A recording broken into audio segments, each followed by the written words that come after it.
Hi, honey. Welcome back to our weekly date night. We're Mike and Jen. Just navigating life, marriage, and type 1 diabetes together. All right, let's get into it.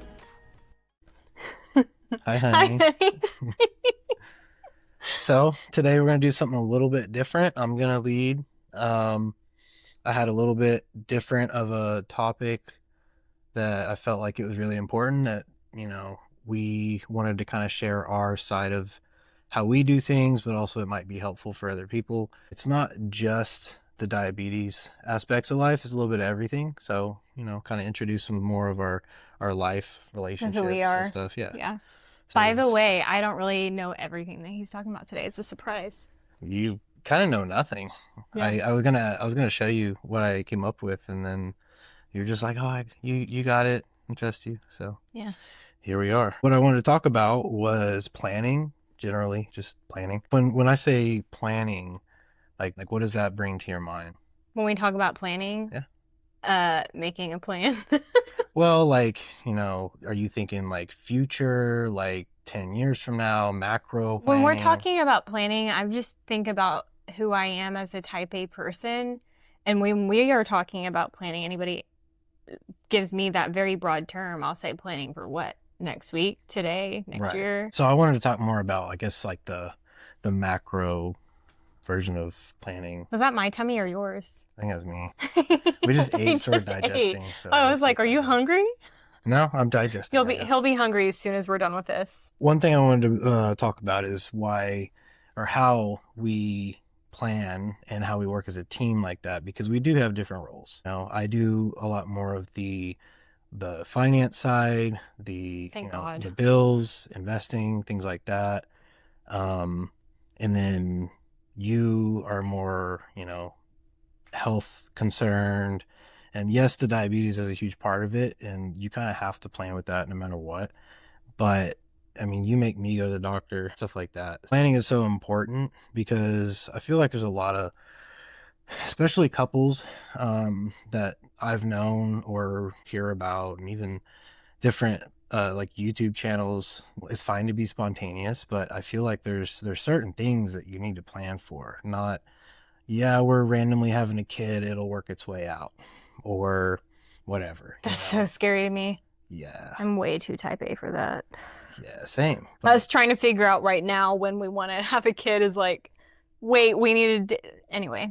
Yeah, and I got asked again today. Of course, by Scott. Like when? Yeah, yeah. Well, maybe not asked. He was more just pushing. Like, hey. I wonder if you could hear my toes. He was actually poking me. He's like, kids, when are you doing kids? And I'm like, well, they're expensive. We're just living life right now, though, I too. talked about the potential of a dog. So he's like, don't do it. But anyway. Hobbles. Oh my gosh. The Hobbles. He has an Instagram. It's Hobbles the Tripod. Do they still post on it actively? Probably not. But there's a lot of good stuff on there, especially from when he was younger.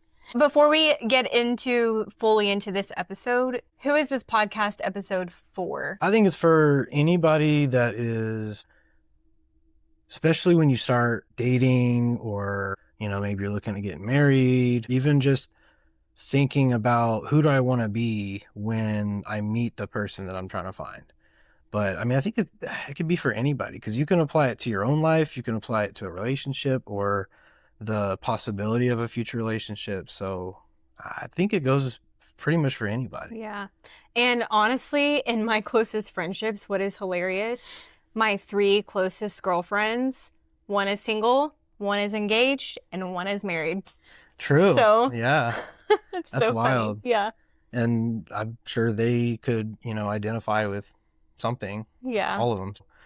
Yeah, I think just about anybody, especially relationships though, and diabetes is going to follow along with it. Basically, we have our different roles, right? Not every like family system is going to look the same. Sometimes the wife has the gift of, stewarding money well. Or one of our friends who we can think of. Yeah, she does all that stuff. Yeah, and I know multiple people like that, Everybody's got their strong suits. When we talk about us and what we do, I'm not trying to say, like, this is what it needs to be. Like, this is what the guy does. Yeah, I mean roles as in, like, there's jobs to be filled in the relationship, in the marriage, in the family. And like, it doesn't really matter who does it as long as it all gets done. Yeah. You know, Yeah. there's certain things that we're just going to be inherently better at, you know, Mhm. and that's why it complements each other. Mhm. For me, most of my responsibility is going to be as a protector. That's usually the first thing I think about. You know, when I think of planning, I think of if stuff goes down, what does that look like? You know, how am I going to make sure you have what you need? How are we going to be affected? How do we come out of a crisis or whatever better than before? Because most people aren't ready, you know. And it's funny because being in Oklahoma, you know, there's tornadoes just all the time this time of year, springtime, even the fall, all throughout the summer. It's kind of all the time now, really. I don't over prepare for that kind of stuff because I'm so used to it. I prepare for the things that are unforeseen. Yeah. The black swan events, a random bad thing. I think we should include in some of this stuff to make it relatable, like storytelling on how this relates to us. And then, like, anybody else watching can figure out how it relates to them. But because I think about, like, when you say that you're a natural protector, that's not necessarily the case inherently for every male. Some people might argue that, but that's not like you said in the beginning, everyone has their different strong suits. But I know one thing specifically I prayed for in my future husband is I wanted a protector because I know what my strong suits are and what I need. Well, I don't know everything I need, actually. God knew. But that was one of the things I knew I needed. And you are definitely a protector for sure. And I'll definitely agree with part of that, but also disagree with the it's not for every male, because that's actually commanded that we I'm are saying they protectors. should be, but I'm saying not every guy is. Right. That's what I'm saying. Right. And they need to learn from this and think, okay, how can I be better? Because there's areas I got to be better. And that's just one of my like heavier gifts. That's something that I've always enjoyed doing and thinking about and planning for and stuff. And I don't necessarily mean protector as in like, you know, oh, somebody's going to break in. Protector can be a lot of things, you know. If we have something unexpected happen that is going to make us spend another $5,000 and like there's no way around it. Protection is more than just like a physical thing. Like we need to protect ourselves financially, spiritually, like in every way. So, you know, that goes for all of it. And men are, it is biblical that men are supposed to be like the leader of their family and supposed to protect and make sure that everybody's got what they need kind of deal, but may not be what you like to do or are inherently good at, but it doesn't mean that you can't do it. Yeah. When we had the flu season lockdown a few years ago, you know, stuff like that, like nobody expected I like how that. you said flu season. We don't want to get taken down. Yeah, there's words that you The could be avoiding. sickness. Anybody that's watching this, if you could go ahead and like the video, that would help us to not get like banned for a word we say sometimes or something. So that actually does help. One thing I do, and one thing I've always been good at, even since I was like a little kid, and I had my piggy bank, and I was literally pouring out my change and counting it and planning for the next purchase I wanted to make and stuff. Like I've always been good at partitioning money, saving money, figuring out how to get something that I wanted, or now it's something that you want, you know? I was the complete opposite. So I was like, ooh, I got $5 for doing something. How can I spend it? What can I get? What's $5? yeah, and that was even growing up, that was all my friends, and they would make fun of me like, bro, are you broke? I was like, I'm not going to spend money on a pizza when I can go home and eat for free. Yeah, what kid thinks like that? Like, I was way too adult for my friends. So I want you to tell everybody just kind of, you know, a brief summary of your finances and how you dealt with that on your own. How I dealt with finances on my own. Well, first of all, we can go all the way back to the root. And what's funny is one could argue how you're raised is exactly like you become. That's not true because you and I are living proof. Both of us had a set of parents that were not good with finances. He turned out great with them because of that. I turned out not great with them because of that. So honestly, like side note, that's proof in the pudding that you can become the opposite or the same of something. Like you can be who you can want be to be. who you want to be. Yeah. So anyways, to answer your question, how I was before, I first moved out on my own when I was 19. I was still a kid, living with a boyfriend at the time. So I was working a restaurant job. So I just knew it, not even paycheck to paycheck because you're getting paid every night. I literally knew how to live day by day. Yeah. How much more do I need to make today to make rent? Oh, I'm picking up a double. Oh, somebody wants me to close for them, making them pay me $50 to close for them. Like literally, it was day by day. And then into my 20s, it was kind of the same thing. It was just like survival mode, week to week, figure it out.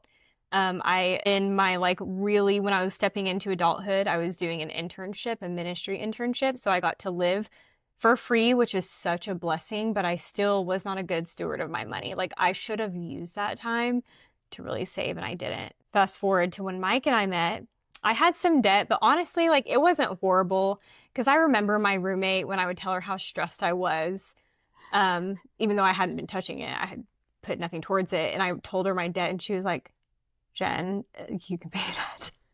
But, anyways, I met him, and he was like, we are not getting engaged until that's taken care of.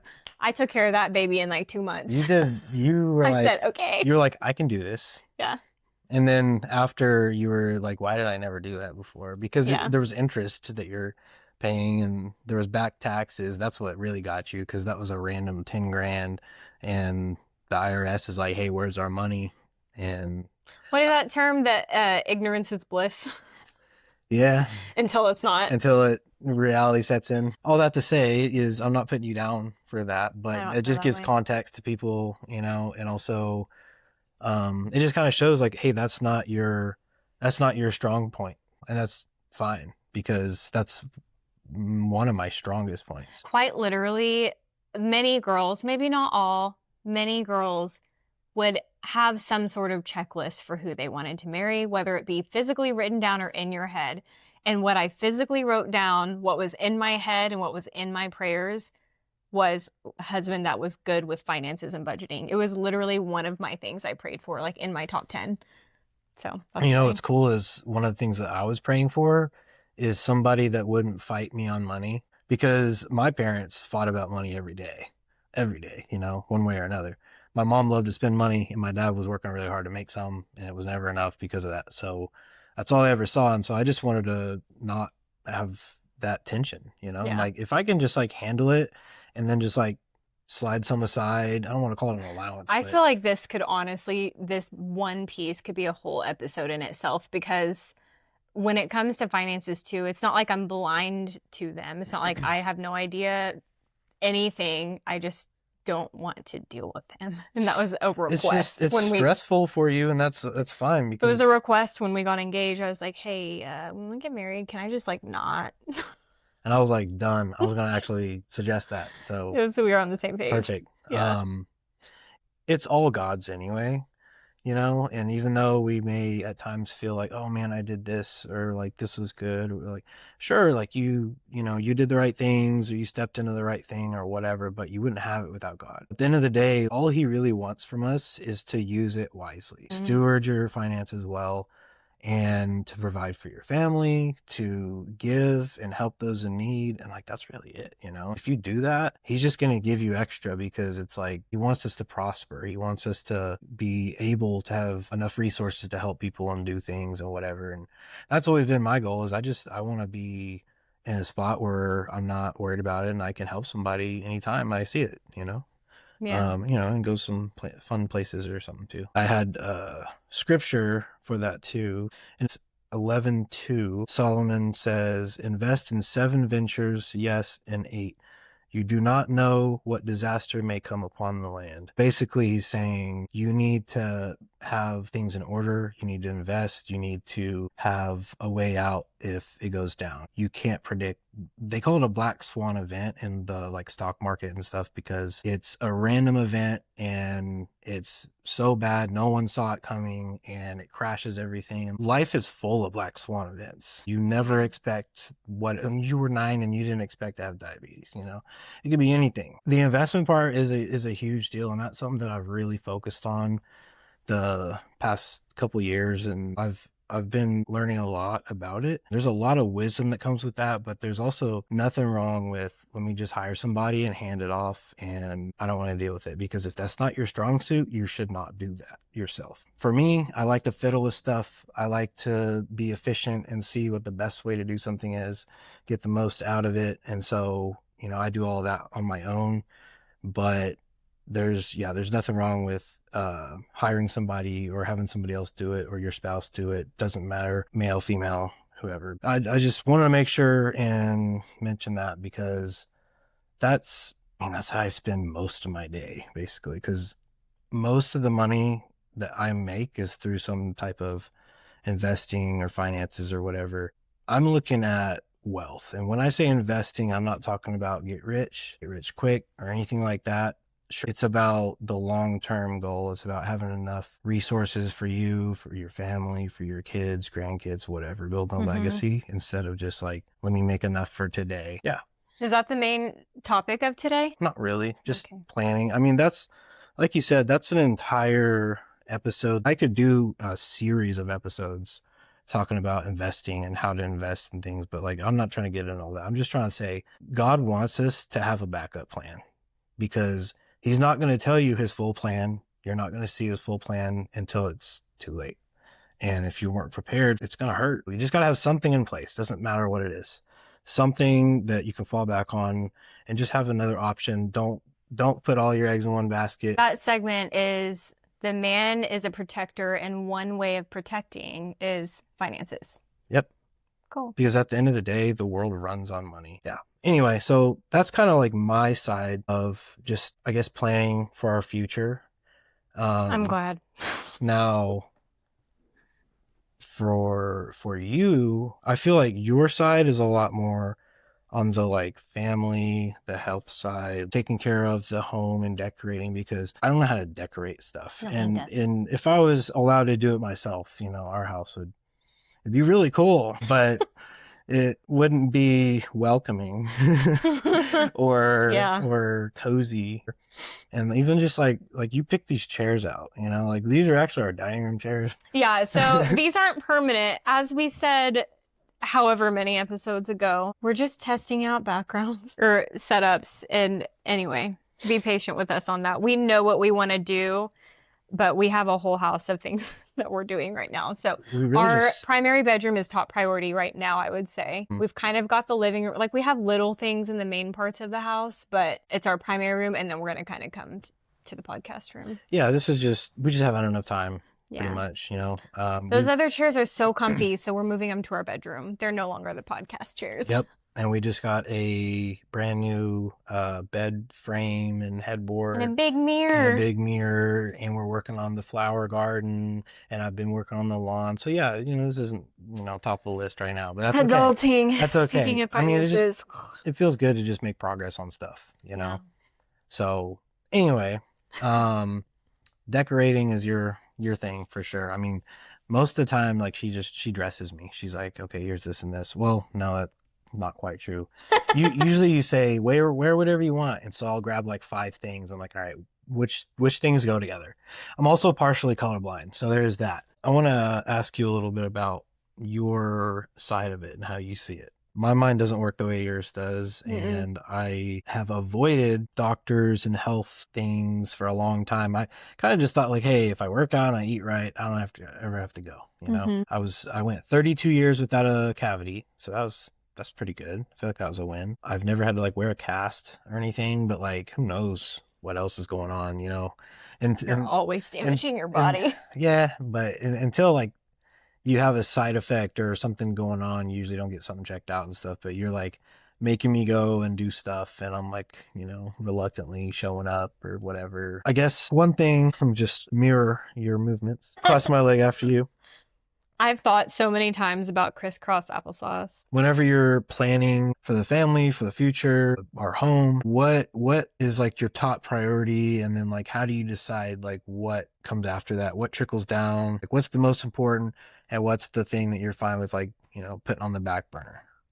When I think of everything you just asked, the first thing that came to my mind, because I'm very futuristic, if you are familiar at all, if you're, let me restart that.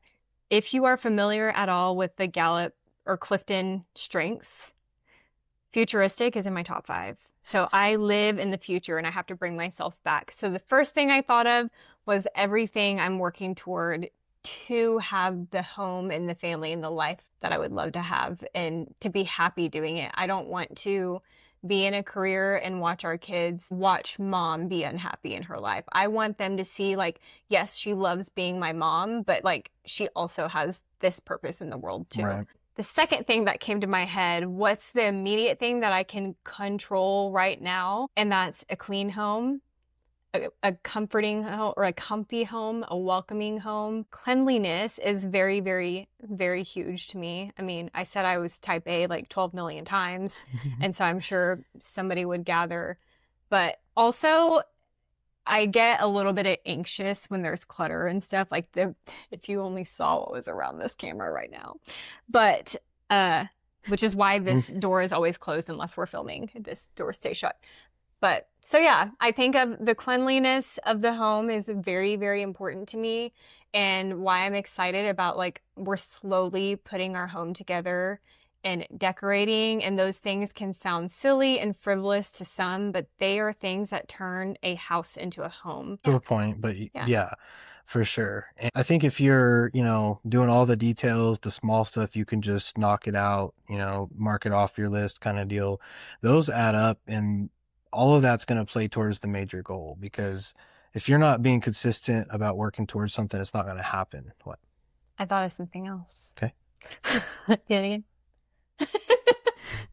I can't say what I was going to say. Those were like the kind of practical thing. Well, I guess the first thing was like big picture. The second thing I said was practical, but also what I can do to build the home is continue to grow myself. I've been consistently like in counseling, and be very picky about who you choose for counseling. Like I told one of my good friends, like having a counselor that walks in the Holy Spirit and with the Lord that's the best counselor, is the Holy Spirit. So yeah. Anyway, so working on myself continually and never thinking that I've reached a point, because anytime that you think that, you'll get humbled so quick. And so that's the best way to plan for the future and a home, and to build a home for a future family, for you, for us, is for me to be healthy, and for you to be healthy. So yeah. And I think it's more than like, oh, I'm dissatisfied with where I'm at. We should always be wanting to do better, to be more helpful to the kingdom. If you can do better in these areas, or more efficient, or make more money, or whatever it is, that just opens up more of the rest of your life to be able to do the cool things, whether it's just fun or you're helping someone or whatever it is. At the end of the day, the only planning that really matters is the one for the kingdom. So it's like when I'm outside, I'm like sweating and, just dying in the heat, like working on the lawn or whatever, I can totally hire somebody to do it. Like these companies really are not that expensive. But what I'm thinking is, I want to make, just like you are on the interior, on the exterior, I want to make our house pleasing to God. I want to be able to show people, pleasing like to your wife too, and my wife, and just, be able to have people walk by and be like, oh, that's cool. Maybe it's a conversation starter. I'm not doing this because I'm not satisfied, or I'm addicted to working and want more, or whatever. Like I'm extremely blessed. I'm fairly content. I would love to have more time to just do different things and whatnot. All the details, they add up, and as long as you're doing what you're supposed to do every day, like you should get to your goals eventually. Yeah. So, and I want to add to that though too, because anybody watching this or anybody listening to this, none of this, and maybe this should have been prefaced, but if you've made it to this point, you're still listening. None of this is to say like we have it all together, because, and I don't think either of us have ever implied that, but I just want to say, like, I am not content every single day, and I will admit that. And, like, you are to be content with the Lord or whatever, but we're also humans. And so we're going to struggle, which is why we have to run to him. I was stagnant for like the first chunk of our marriage because I was so miserable in my job and depressed. And I constantly had that inner battle of, I'll be happier when, I'll be happier when, I'll be happier when. And I had to get to such a breaking point that I was like, I have to figure out how to have joy not happiness, but true joy now, because these circumstances around me, they're not changing. And I'm putting way too much of my like reliance on feeling good onto this thing, onto these people, and like the job that I was in. I was in such a dark, I was just so stagnant. So stagnant. Remember, like I was coming home, I just wanted to go to, as soon as I got home, I was racing to go to bed. You fast forward that to now, and I'm like, what can I get done before I need to go to Mm-hmm. bed? And it like, I'm honestly just kind of having that epiphany now. Like it's come such a long way. I was in such a dark place. But And anyways, with anything, there's a balance, right? I yeah. mean, you can be too far on one side of the spectrum or the other. And also, we need rest. God wants us to rest. We're supposed to like decompress and, at least have time together. We don't have to work 24/7. I have really come to learn that like there's only so much I can do because God's going to be the one that allows it or disallows it. If you're working towards who you're trying to be, and I'm glad that you said that because it is not all about the future, and we're not just talking about what we want to do and what we need to do and whatever. Like the blessings are in the moment, the journey or whatever you want to call it.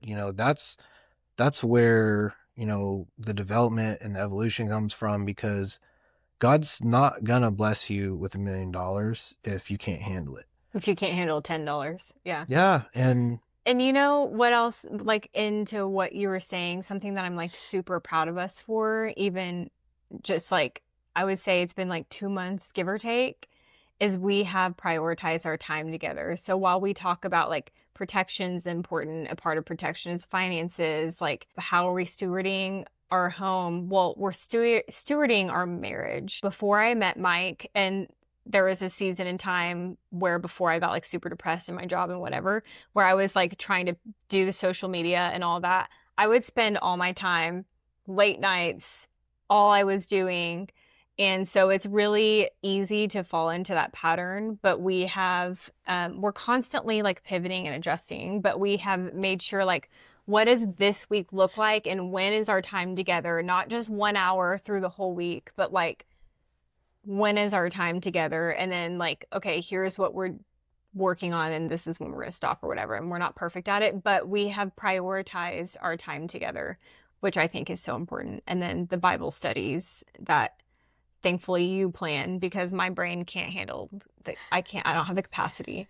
But well, I mean, that's another one of those things that like it comes down to, investments and protecting, and like it's all the same. Everything works together. I think of you as like my top investment. You're on earthly, whatever it is, you're my top priority. So I'm like, everything I'm doing, like, yeah, it's for God. Yeah, I enjoy it. But like, I want you to be safe. I want you to be taken care of. I want you to be happy. I want, when we have kids, I want them to know that we're secure in who we are and what we're trying to do and what we're working towards, and we're not just floating around and then that's the habit they have or something. There's a lot for that. And protecting the marriage, we can work our butts off all day every day on businesses and then we just don't fall have apart. anything. Yeah.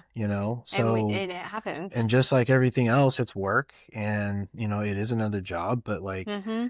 I mean, it's like the only job I've ever loved. I would agree with that, So actually. Yeah.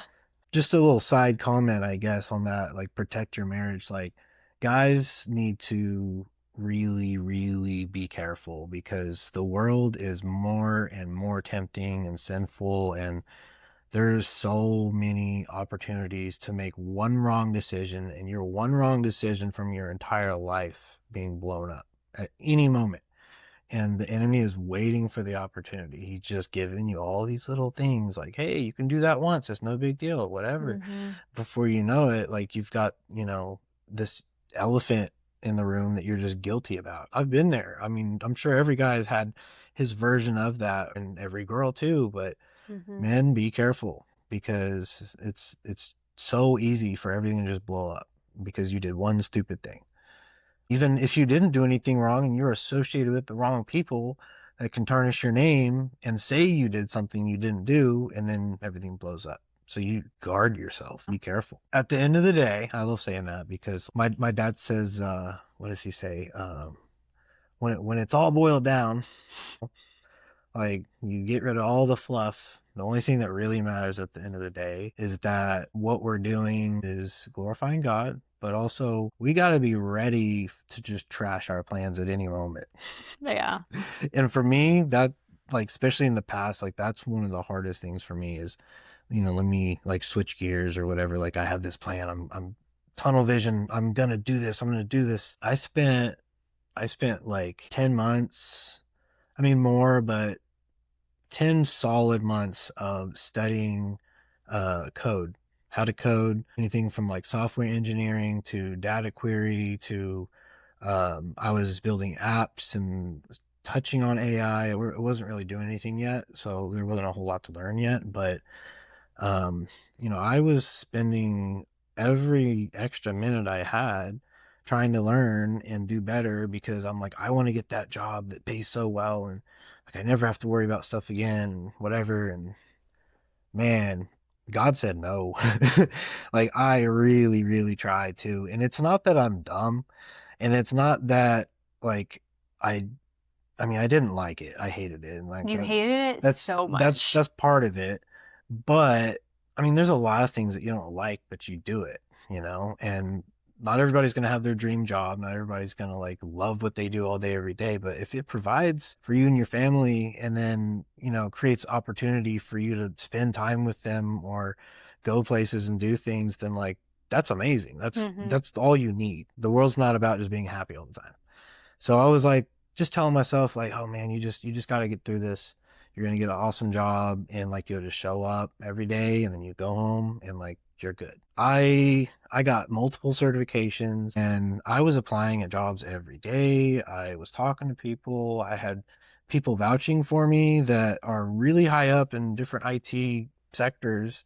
I ended up getting into the security side because they were like, hey, if you get this security uh these 3 certifications, we can give you clearance and you can work for the government. And I was like, oh man. Then when I was ready and I was contacting them, they were ghosting me. I kind of like took a step back because, well, I felt pretty defeated, but I took a step back and I was like, maybe I don't have to do this. Then like a huge weight lifted, and I'm like, oh, nice. I don't have to do this. All that to say is that like I gave it my all. I really, really tried, but that doesn't mean that that's what God wanted for me, you Hmm. know? And I learned a lot along the way. I remember none of the code. People think they can outwork his plan. Yeah. And I don't He'll remember take it away in a second. all the code. Like that's gone. I can probably do some JavaScript and HTML. That's about it, which you can't really do anything with that, but that's all gone. But the wisdom, the skills of how to study in certain ways and learn things, and even the networking side, like all of that stuff's priceless. So I still got a lot out of it.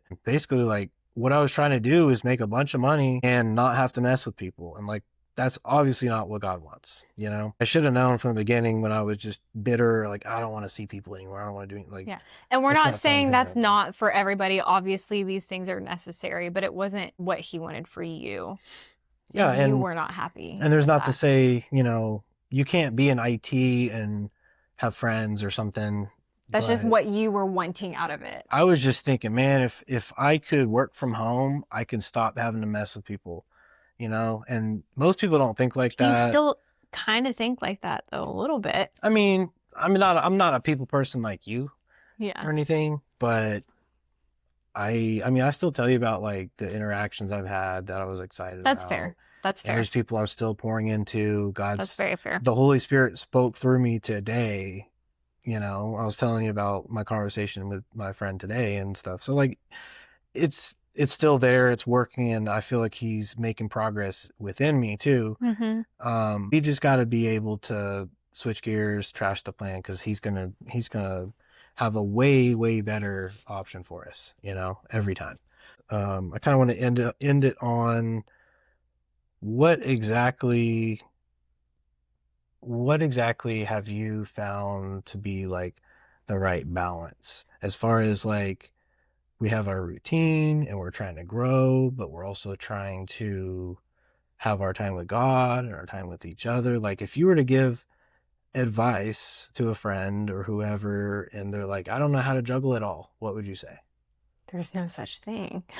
There's literally no such thing as balance. You have to figure out what your priorities are, and you're going to make time for your priorities. That's what I would say. There's no answer because every single one of our lives looks so different. Number one, your priority should be God. Number two, your priority should be your marriage relationship and your family. If you have kids, we don't have kids. Like, just what is your priority and what does that look like? In the first year of our marriage, we essentially had date nights every single night, 7 days a week. Like, that's all we did. I wasn't really focused on anything else, and your focuses were in kind of the same spot but kind of different. But for me, like, when I came home from my corporate job, like, it was just TV every night and like date night. And now that looks different because we're working on things and we're doing this, and we adjusted and we still make time together, but there's no balance. And I would say even in this podcast, we've been doing this for 2 months, and we're still trying to figure it out. We keep switching which days and nights we're doing it because we're just trying to figure it out. Yeah. There's no balance is what I would say to my friend. That's fair. And make priorities, your priorities. What I would say, I think well, I mean, this has been a conversation that I've heard many times, especially when I'm like trying to invite somebody like, hey, come to the gym. And they're like, oh, I don't have time or whatever. You are always going to make time for what you care about, for what you want to do. Because, I mean, unless you have a job and you're, you live on the oil field or you live in Antarctica because that's your job, like, you can do other things, you can find time for whatever. Like, you had time for Netflix, you had time for, eating junk food. I know, we haven't even been able to really watch shows and stuff anymore. And, even when we were having date night all the time, like, we were not focusing on certain things, but we were investing in us. And I feel like because of that, we got really ahead of what is typical in like a first year marriage and stuff like that, because we knew each other so well because we spent so much time together and we talked about real stuff every day. Yeah. That's real work. Went through the trenches. That's real work. The number one advice I give to people is take a step back and look at your life, look at who's around you, and cut out the crap. Just anything that is dragging you down, anything that is not necessarily that everything in your life has to like be bright and glorifying God. But if there's anything that's not glorifying him, you got to get that out, because you're not going to be able to hear him, and he's not going to be able to guide you well if you're not obeying, and so just cut all the stuff out that doesn't fit your plan. And there's a reason that I have my like core friendships, my like 3 or 4 really good friends, and that's, well, really like 2 or 3 really good friends, and I'm more than happy with that because I know plenty of other people, I meet other people, I'm good, but I don't want to bring somebody in that could bring me down and ruin my progress or what we're working towards or whatever. So it's a great way to make time for your priorities is take a step back, and, anything that isn't going to help you get towards your goal, then you need to get rid of it. What would you tell somebody listening to this or watching this that is not a believer, or that is one and says, well, what does it look like to know what things are glorifying God? So that's really 2 separate questions, because there's gonna be an audience on our podcast, and especially my specific type 1 diabetes page be like, Jen, there's going to be a slew of people that are all from different religions and different beliefs. And so what would you say to them? So I'm answering to 2 people, basically. Yeah, two different people, yeah. So I'd say for the believer, it's extremely simple. If you know the word, you know God, so you know what is and isn't in his plans. Yeah. So get in the word. That's that. Is your answer. If you know God, you'll easily recognize the things in your life that shouldn't be there. And to know God is to know his word. If you don't know where to start, find somebody you look up to, ask some questions, meet with them. Yeah. If you got a friend that goes to church, don't just overcomplicate it. Hey, can I like join once and see if I don't hate it? Like, yeah, it doesn't really matter what your reaction is. Go check it out. Yeah. I mean, yeah. So it doesn't have to be overcomplicating too, is what I think you're saying, because I think we can overcomplicate it, Oh, we're good at that. Yeah. But yeah, so basically just the closer you get to God, it'll be easy to see that stuff, and a lot of times he'll remove it for you. But for anyone that is different religion, not a believer, or the majority is probably just on the fence, doesn't know. It's the same answer, really. It's not knowing the word, but it's if you take a step back and you look at your life, what things are going to help you get to your goal and what are not. Yeah. If you're, trying to get into med school, but you're at the bar every night or something like that, like that's not going to help you.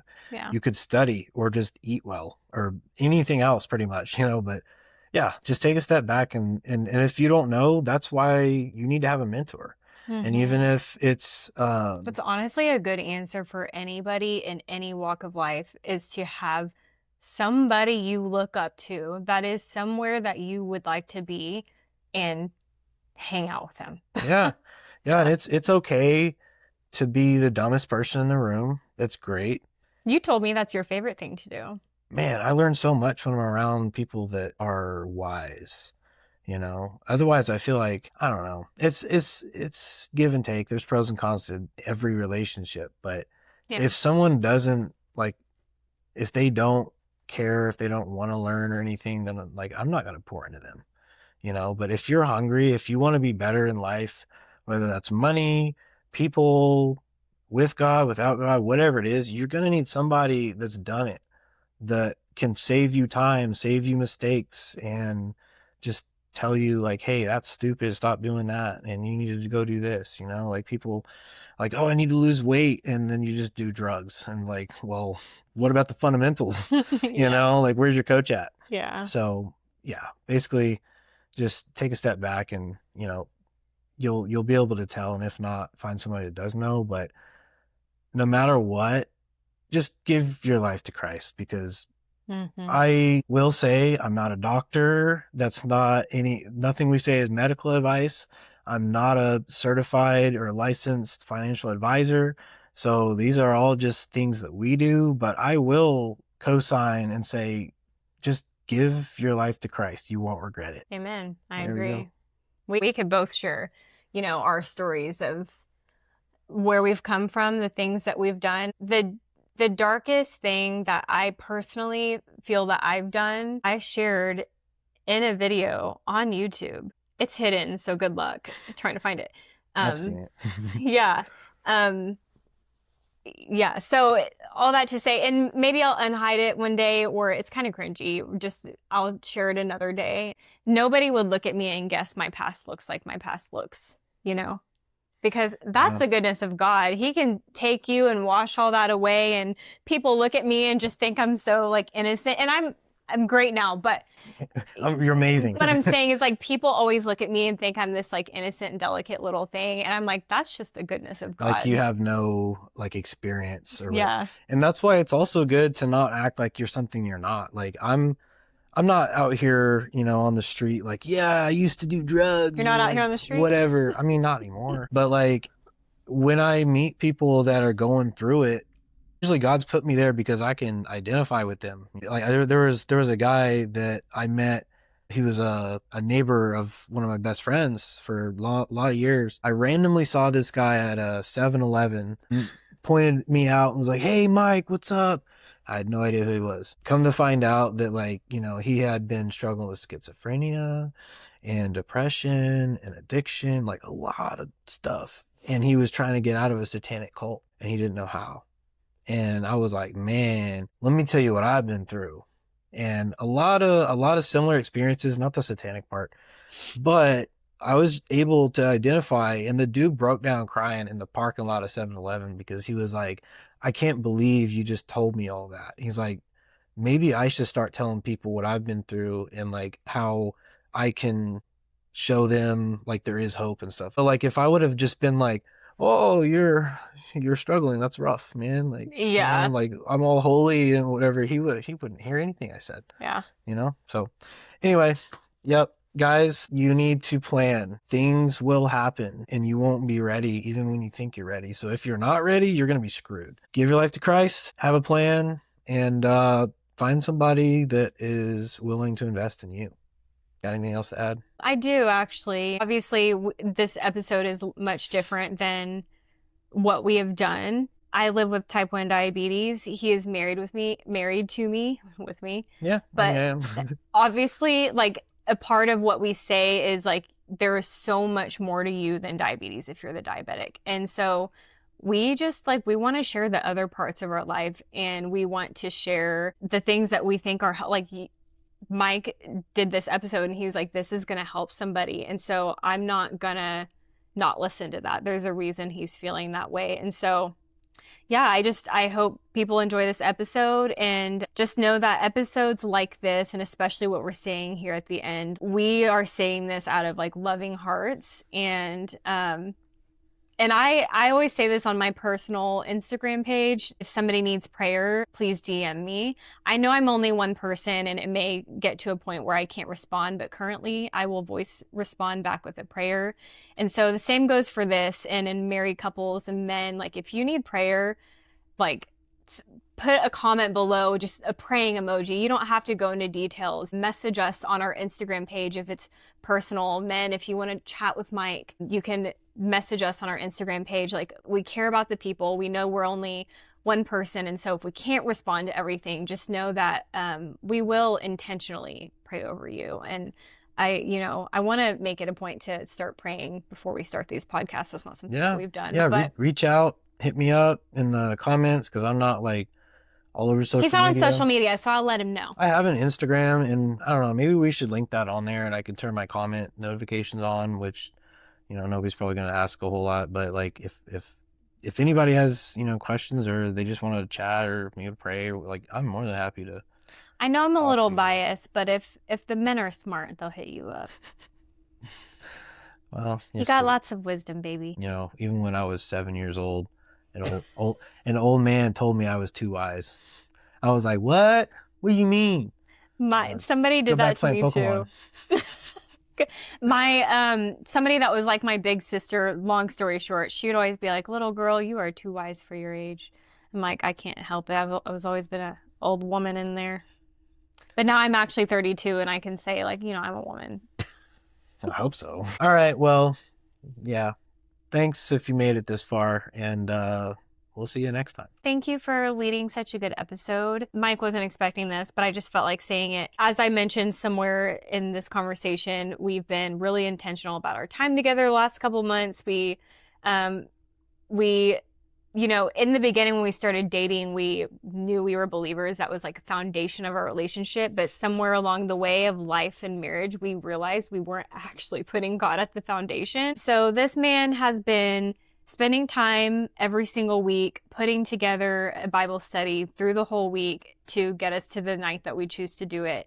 And they're so like well written out and thought out. And I'm like, I've never seen you look sexier than when you were leading a Bible study and reading scripture to me and praying for me and just sharing wisdom. Like, don't do that. What? I just think it's so hot. That's sweet. The hottest thing you could do. Even though like you're physically hot, it's when you lead me and you're leading me well.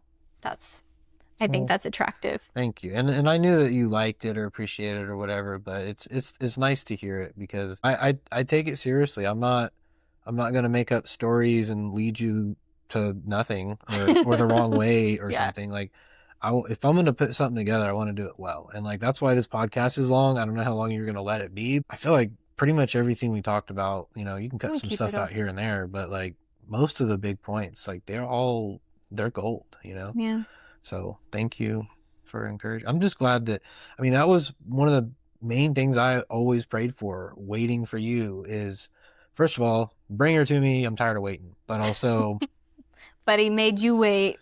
Yeah. And 30 years. He made me wait until we were both ready. He made me wait until I was trained, I feel like that would be a good episode. Yeah. And I actually have one written for that too. Oh. I've written a few just because I was like, well, Cute. If I'm going to be doing this, because in the beginning I was just like, I'll be on sometimes or whatever. And you're like, you're going to be on every episode. And I'm like, okay. You're my best friend. Well, I guess I'm just going to embrace it, and I'm just going to do it too. So here we are. But anyway, I'm just so glad I got what I prayed for, that somebody really wants to go to church, wants to be in the Word, wants to help people. I've been with people that like there was no way I was going to get them to church. And looking back, I'm like, how did I think that that was gonna work? Like, even if I wasn't going to church like super consistently and stuff, I remember being in a relationship where I would go to church every week by myself and she would just hang out at home, and I'm like, Yeah, and you did that for 8 years. how did I do that? I You don't know? know. It's But crazy. wishful thinking that she was going to change or something when Yeah. I was not even doing any work to even try, really. I'm just really glad that you are who you are, and Thanks. hopefully this is mushy enough that not everybody's clicked away, but maybe we can get a couple like oh or something. I think I love how you talked about protection on the men/husband side of things. I'd like to come in with an episode sometime about protection from the wife side of things. That's a Because good idea. there's a whole one. I'm very passionate about it. So, yeah. Yeah, and I've seen you grow so much in the past, well, I feel like it's like compounding. Like we were both growing in the beginning, but it's like the more we grow, the faster and bigger we're growing and stuff. And like we're feeding off of each other. And, you talked about how we don't always have a lot of time now, but we make time. Every Sunday is church and we just hang out. Sunday is off limits. We don't make plans with no one. And then usually like, Anyone. one night during the week, maybe we can have enough time for like a movie or something. Overall, like, yeah, I want to spend every evening with you or however much time I can, but I understand that like that's a small sacrifice for us to like get where we need to be and like who we need to be. If you just came home and watched TV, this podcast wouldn't exist. Yeah. But I needed a season of that. It was like a whole year. Yeah, we've both had our like seasons of rest or like healing and recuperation. We finally step into it. If you do it right, like it's awesome. Like just the growth is kind of addictive, like whenever you see progress on something, it's like, oh man, all my hard work's not for nothing. Yeah. Like, okay, cool, I'm gonna keep doing this. The growing pains are real though. That's true. Yeah. I love you, honey. I love you. Bye, honey. Bye, honey. Bye. All right, that's it for today. Thanks for hanging with us.